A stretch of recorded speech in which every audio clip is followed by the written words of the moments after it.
আসবে আর আমার ছেলের হেয়ার স্টাইলিং হবে না, তা তো হবে না। ও খুব করে বলছিল, মাম্মি আমাকে হাটে নিয়ে যাও। আমি হাটে নিয়ে যেতে চাইনি অবশ্য, বাট ওনার তো স্কেজুয়াল হচ্ছিলই না, এত বিজি টাইম পার করছিল।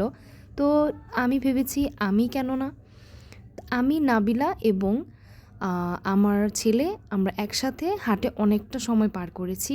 তারপর আমি বেস্ট বায়ে চলে আসি। আমার কাজিন আমাকে কল করলো, দেন বলল এই সেই কাজিন, দেখে নাও ভালো করে, এটা আমার অনেক ভালোবাসার একটা কাজিন। তো তারপর আমার সেই কাজিন আমাকে কল দিয়ে বলল যে খালামণি আসছে, তুইও চলে আয়। তো ব্যাস আমরা আরএফএল বেস্ট বাইয়ে গিয়ে একটু ঈদের যেই দরকারি এসেনশিয়াল আছে, অ্যাজ আমাদের কোরবানির ঈদে অনেকটাই বালতি কিংবা অনেক বড় বড় বলের প্রয়োজন হয়, সো সেগুলোই আমরা দেখছিলাম এবং কেনাকাটা করছিলাম। আমাদের দুই বোনের মুহূর্তটা একটু দেখো।